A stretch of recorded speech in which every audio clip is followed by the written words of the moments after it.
program hari ini? Alright. Hari ini Alhamdulillah kita menerima pengiktirafan Malaysian Board of Record untuk the largest micro, small, medium enterprise entrepreneurship mentoring program. Pengiktirafan untuk 4,305 usahawan jutawan yang telah dibina dengan jumlah jualan 15.1 bilion ringgit dalam masa 5 tahun, 4 tahun, 2021 sampai 2025 tahun lepas. Dan tahun lepas saja jumlah jualan adalah 3.3 bilion. Jadi ini adalah satu pengiktirafan pertama kali masya-Allah dalam sejarah Malaysia. Satu organisasi yang dengan kami harap adalah telah memberikan impact kepada usahawan-usahawan di luar sana untuk meningkatkan ekonomi, jualan, menyumbang kepada ekonomi negara, menyediakan peluang pekerjaan, dan insya-Allah mudah-mudahan dapat membantu lebih ramai masyarakat di luar sana untuk ada kehidupan yang lebih baik insya-Allah. Jadi itu adalah yang pertama. Yang kedua, dia juga adalah pelancaran untuk our free program potensi diri, potensidiri.com, yang mana ni adalah dah lama kita tak buat program ni, program begini, yang mana program ni adalah untuk membantu usahawan di luar sana yang ada masalah atau keliru dalam nak mengembangkan perniagaan dia, nak mengembangkan jualan dia dalam keadaan krisis sekarang kan, dengan keadaan kos yang makin meningkat. Dekat mana dia nak cari dia punya uniqueness, perbezaan dia dalam nak menguasai pasaran. Jadi potensi diri wang dan bisnes ni adalah our new program, 100% free. Asalnya kita set nak berbayar, tapi kita buat keputusan untuk berikan dia secara percuma, secara virtual, dan kemudian daripada sesi ni kami harap anda akan nampak apakah bisnes model yang tepat dan sesuai untuk anda gunakan untuk kembangkan bisnes anda pada waktu krisis sekarang. Okey, antara isu yang ada hari ini, saya mulakan daripada isu. Antara isu yang ada hari ini adalah faktor luaran dengan faktor dalaman. Faktor luaran, isu kita yang pertama adalah of course tentang krisis kos.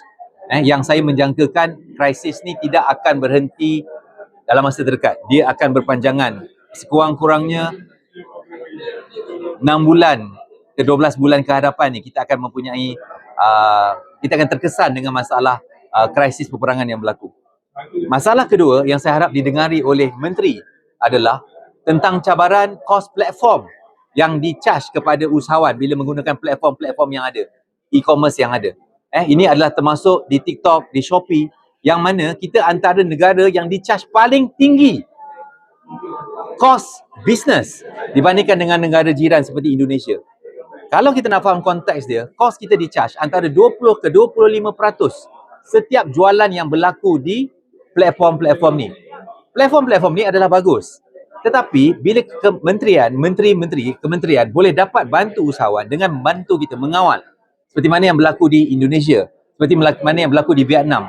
Mereka membantu, mengawal, mengkontrol supaya kos charges platform ni tidak terlalu tinggi. Bayangkan kalau you buat 1 tahun 1 juta, 250,000 kos ni pergi kepada platform.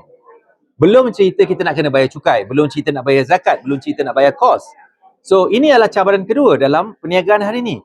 Ini adalah suara direct daripada usahawan yang kami bina, kami dengar, yang kami minta dan saya merayu memohon kepada menteri, kementerian, tolong lihat isu ni. Jangan abaikan isu ni. Sebab daripada kita hanya membayar pada kos platform yang tinggi, yang sedangkan negara lain lebih rendah, baik-baik kita bayar kepada zakat, kepada LHDN, which kita memang kena bayar pun.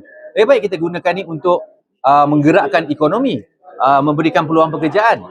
Jadi ini adalah poin nombor 2 yang saya ingin memohon, merayu kepada menteri, kementerian, tolong lihat masalah ni, kepada Timbalan Perdana Menteri Datuk Seri Zahid Hamidi, kepada PMX, please lihat isu platform ni sebab dia impact beratus ribu usahawan yang menggunakan platform yang ada di Malaysia. Ini adalah, saya cakap ni, saya memang merayu dan mohon, sebab itu memberi kesan kepada banyak SME di Malaysia yang menggunakan mainly this platform, which is good platform, tapi kita ada kekangan ataupun kita ada cabaran daripada segi kos yang meningkatkan lagi kos kita.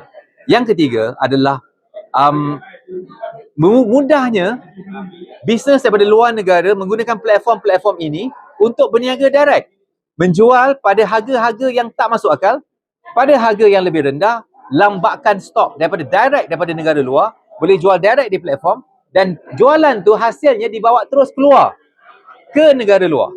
tidak dicukai di Malaysia.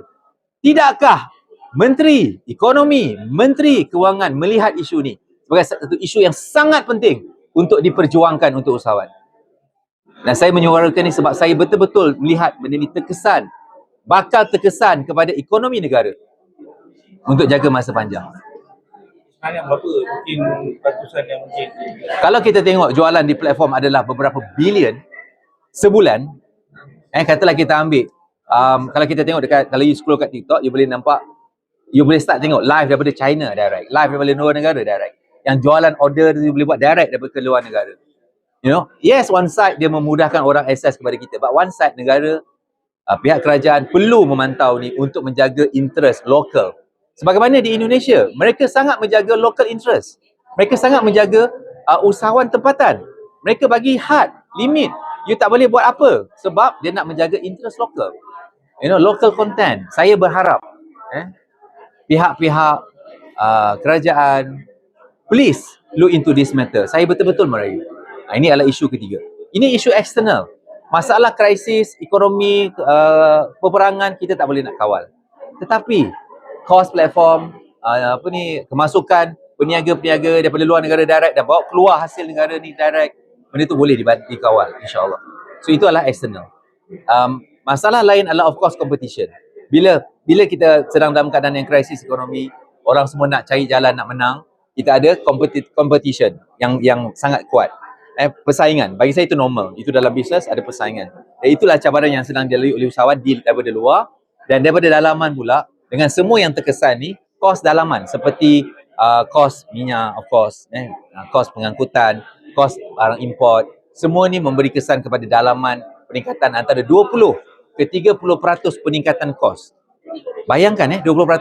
Kalau you punya kos sebelum ni RM10, you adalah naik pergi RM15, RM18, yang you tak boleh naikkan jualan tu terlalu tinggi, harga jualan, margin you jadi kecil ataupun losses, you know. Dan saya betul-betul nampak mungkin kerajaan menyediakan banyak mungkin dana-dana, kita baca beberapa minggu ni, dana bajet ni, pinjaman tu, tapi pinjaman tu saja tak cukup kalau kebocoran dan ketirisan ni berlaku dekat platform-platform yang ada, dekat persaingan-persaingan yang ada.